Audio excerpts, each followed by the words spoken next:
दोस्तों आरबीआई की तरफ से यहाँ पे एक स्टेटमेंट निकल के आई है जहाँ पे उन्होंने ये बोला है कि क्रिप्टो करेंसी के ऊपर यहाँ पे रेगुलेशन नहीं लाया जाए बल्कि इनको बैन करा जाए पूरी तरीके से इंडिया के अंदर। अब ये न्यूज़ काफ़ी पुरानी है, मतलब इससे पहले भी कई बार ये न्यूज़ आ चुकी है और अभी लेटेस्ट ही निकल के आई है। टाइम्स ऑफ इंडिया ने छापी है, काफ़ी न्यूज़ वेबसाइट है जिन्होंने न्यूज़ यहाँ पे छापी है। आप देख सकते हो यहाँ पे ज़्यादातर न्यूज़ वेबसाइट पर आपको ये देखने को मिलेगा। और ऐसी न्यूज़ से काफ़ी लोग डर रहे हैं यहाँ पे, इसकी वजह से पैनिक लोग कर रहे हैं कि भाई अब क्या होगा, अब तो और डंप आएगा मार्केट के अंदर।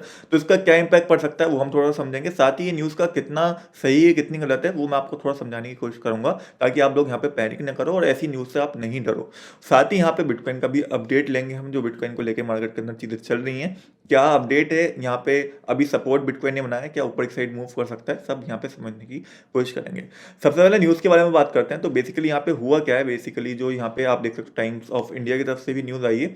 आरबीआई ने यहाँ पे एक स्टेटमेंट दिया जहाँ पर उन्होंने बोला है कि क्रिप्टो के ऊपर पार्शियली बैन नहीं लगाया जाए, यानी कि रेगुलेशन नहीं लाई जाए, बल्कि पूरी तरीके से इसको बैन करा जाए। और पार्शियली बैन लगा के या फिर रेगुलेशन लगा के कोई यहाँ पे वो काम नहीं करेगा सही से। क्यों नहीं करेगा? क्योंकि यहाँ पे क्रिप्टो करेंसी की जो ट्रांजेक्शन होती हैं वो यहाँ पे ट्रैक नहीं कर सकता कोई। और दूसरी चीज़ इन्होंने क्या बोली, और भी काफ़ी सारे कंसर्न लिखे हैं कि जितने भी यहाँ पे हैकर्स वगैरह होते हैं वो सारे यहाँ पे बिटकॉइन के अंदर पेमेंट लेते हैं, और जितने भी ऐसे लोग होते हैं जो क्रिमिनल एक्टिविटीज़ करते हैं और मनी लॉन्ड्रिंग के केसेस जो होते हैं वो भी क्रिप्टो के थ्रू यहाँ पे होते हैं। तो बेसिकली आप देखोगे तो इन्होंने पूरा अपना एक कंसर्न लिखा है, अपना एक विचार यहाँ पे दिया है मतलब गवर्नमेंट को कि ये हमारे विचार हैं इसके ऊपर। और आरबीआई का आप देखोगे पहले से रवैया कुछ ऐसे ही रहा है, क्योंकि आरबीआई कभी नहीं चाहती कि भैया यहाँ पे क्रिप्टो को रेगुलेट करा जाए, क्रिप्टो को इंडिया में लाया जाए, क्योंकि डेफिनेटली वो क्यों चाहेगी भाई कि सब लोग बैंक से छोड़ के क्रिप्टो के अंदर इन्वेस्टमेंट करना स्टार्ट करना है, फिर एफडी कौन करवाएगा।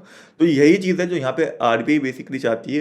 इससे पहले आपको याद होगा 2018 के अंदर आरबीआई ने केस भी करा था जहाँ पे आरबीआई हारी थी, और बिटकॉइन वो केस जीता था जहाँ से बिटकॉइन के ऊपर बैन हट गया था।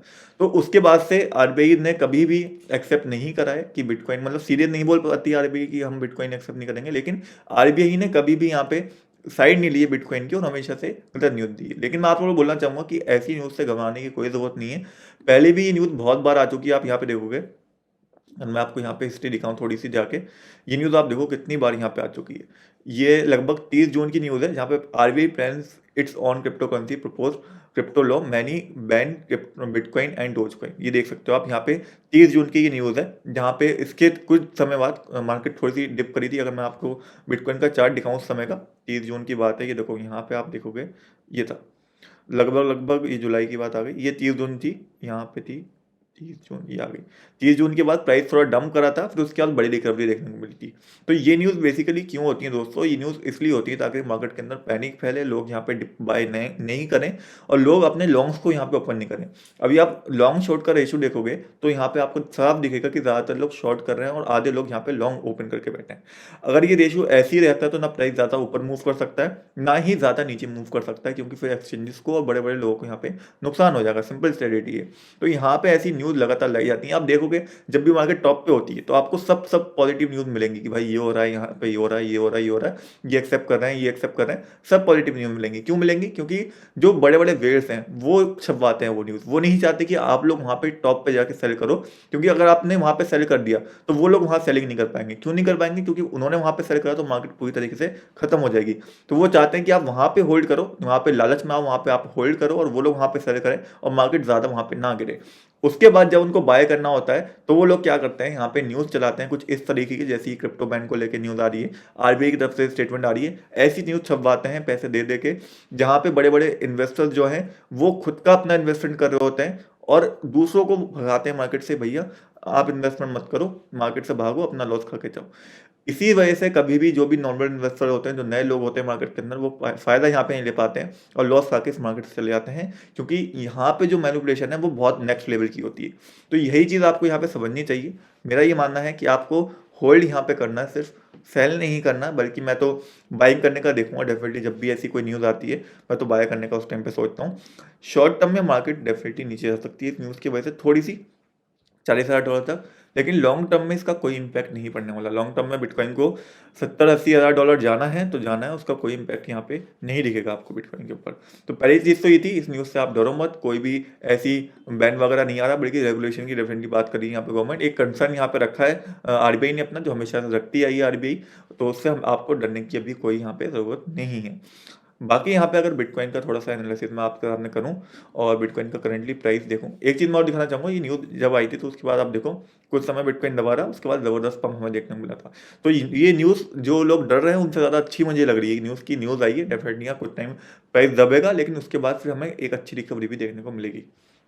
नेक्स्ट यहाँ पे बात आती है बिटकॉइन के टेक्निकल एनालिसिस की। तो करंटली आप प्राइस देखोगे बिटकॉइन का, एक यहाँ पे आप बोल सकते हो कि एक ब्रेकआउट तैयार कर रहा है, और यहाँ पे अगर ये ऊपर की साइड टूटता है, अगर यहाँ पे $48,300 के ऊपर प्राइस निकलता है, तो यहाँ पे एक अच्छा ट्रेड बन सकता है कि ऊपर की साइड प्राइस मूव करे, फिर यहाँ पे रिजेक्शन लेके $50,000 से नीचे आए, और फिर यहाँ पे रीटेस्ट जब कर रहा हो तो आप एक लॉन्ग वहाँ पे ले सकते हो। जो लोग थोड़ा ट्रेडिंग करते हैं उनको पता होगा मैं क्या चीज़ यहाँ पे बोलना चाह रहा हूँ, वो लोग यहाँ पे लॉन्ग ले सकते हैं। अदरवाइज यहाँ पे लॉन्ग लेने का तो अभी मैं बिल्कुल कहूँगा नहीं, क्योंकि ऑलरेडी मार्केट डाउन ट्रेंड के अंदर, तो डेफिनेटली यहाँ लॉन्ग लेने में फंस जाओगे। एटलीस्ट मैं मानता हूँ कि ये जो लेवल है, कम से कम ये जो हमारा ट्रेंड लाइन है, इसके ऊपर प्राइस आए तो हम लॉन्ग लेने का देखेंगे, यानी कि लगभग $53,500 के ऊपर प्राइस स्टेबल हो जाए तो वहाँ पे लॉन्ग लेने का ज़्यादा ऑप्शन बनेंगे। अभी जहाँ पे शॉर्ट मिल रहा हो, जहाँ रेजिस्टेंस से टकरा के नीचे प्राइस जा रहा हो, वहीं पे शॉर्ट लो, प्रॉफिट बुक करो, निकल जाओ।